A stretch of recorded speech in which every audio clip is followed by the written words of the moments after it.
जय श्री कृष्ण। युद्ध दोनों पक्षों में पूरी तरह से तैयार और अर्जुन का रथ भी बीचों बीच दोनों सेनाओं के मध्य खड़ा हुआ है। और दोनों सेनाओं के बीच में खड़े अर्जुन जब अपने परिवार के लोगों को देखते हैं और अपने परिवार के लोगों का नाश उनको साफ दिखाई देता है, तो अर्जुन की क्या दशा होती है। अर्जुन की उस दशा का अनुमान हम अपने जीवन में घटित घटनाओं के आधार पर आसानी से लगा सकते हैं। हमें जीवन में बहुत सारी ऐसी परिस्थितियां आती हैं जब हमारा कोई प्रियजन बहुत बीमार होता है और डॉक्टर लोग भी ये कह देते हैं कि अब इसकी अंतिम सांसें हैं। जब हमें ये मालूम चल जाता है कि अब ये व्यक्ति जीवन की अंतिम सांसें गिन रहा है और मेरा ये जो व्यक्ति है अब इसके साथ मेरा संबंध नहीं रहेगा, तो उस समय उस परिवार के लोगों की क्या स्थिति होगी, इसका अनुमान मैं भी लगा सकती हूँ। और इसका अनुमान इस धरती में विद्यमान सभी लोग आसानी से लगा सकते हैं कि जब अपने प्रियजन हमसे बिछुड़ते हैं तो उस समय घर के लोगों की क्या स्थिति होती है। और दूसरा, अगर परिस्थितिवश हमें अपने प्रियजनों के प्रति प्रतिकूल व्यवहार करना पड़ता है तो व्यक्ति की क्या स्थिति होती है।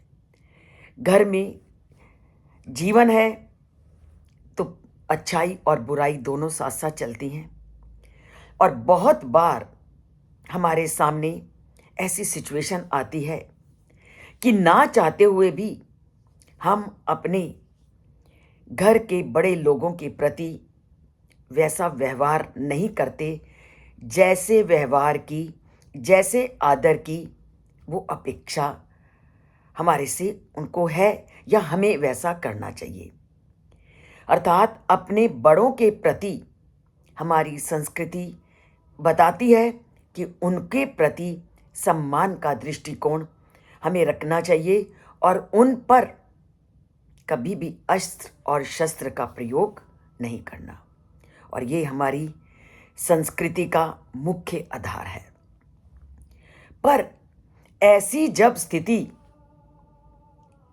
जीवन में आ जाए कि हमें अपने बड़ों के प्रति कुछ ऐसा व्यवहार करना पड़े जो शास्त्र विरुद्ध हो या हमारे स्वभाव के विरुद्ध हो, तो उस समय सोच के देखो कि व्यक्ति की अंदर कैसी मानसिक उथल पुथल से वो भरा हुआ होता है। और उसका केवल मानसिक स्तर ही उसके उथल पुथल से युक्त नहीं होता, उसका शारीरिक जो तत्व हैं, जो शारीरिक प्रक्रियाएं हैं, वो भी पूरी तरह से अलग हो जाती हैं। जैसा कि कल हमने जाना कि जैसे ही अर्जुन ने शत्रु पक्ष में अपने पितामह, गुरुओं इत्यादि को देखा तो उनके रोंगटे खड़े हो गए, क्योंकि कोई भी व्यक्ति अपने पूर्वजों पर, अपने वयोवृद्धों पर और अपने गुरुजनों पर अस्त्र शस्त्र नहीं चला सकता। और ऐसी परिस्थिति जब व्यक्ति के सामने आती है तो उसके मन का विचलित होना, उसकी शारीरिक प्रक्रियाओं में परिवर्तन होना स्वाभाविक है। इसीलिए अर्जुन का जो मुख था वो पूरी तरह से सूख रहा था और उसके शरीर के जो रोंगटे थे वो खड़े हो रहे थे, क्योंकि उसको समझ नहीं आ रहा था कि मैं इस परिस्थिति में क्या करूं। क्योंकि गुरुजनों पर, अपने वयोवृद्धों पर अस्त्र शस्त्र का प्रयोग करना एक सज्जन के लिए, एक सद्चरित्र वाले मनुष्य के लिए संभव नहीं, तो अर्जुन तो वैसे ही गुणों की खान था।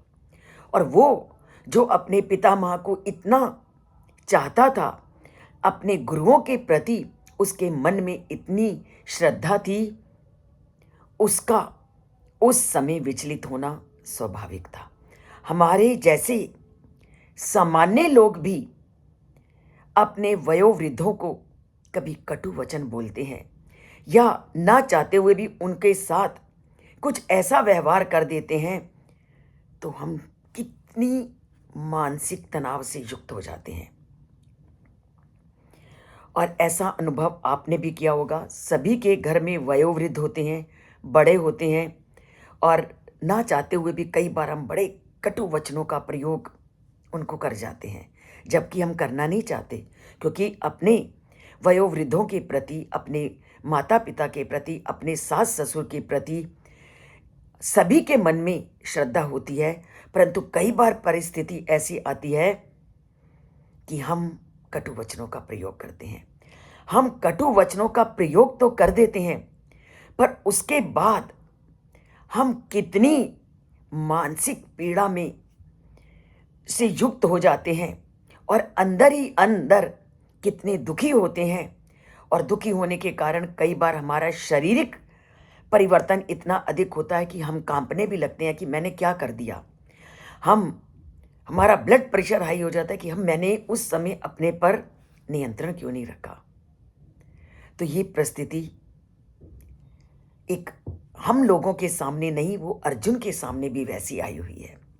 तभी उन्होंने क्या कहा, ना शक्नोमि अवस्थातुम ब्रह्मति इव मे मना, कि अब तो मैं यहां पल भर भी खड़ा नहीं हो सकता, क्योंकि यहां शत्रु पक्ष में और कोई नहीं, शत्रु पक्ष में मेरे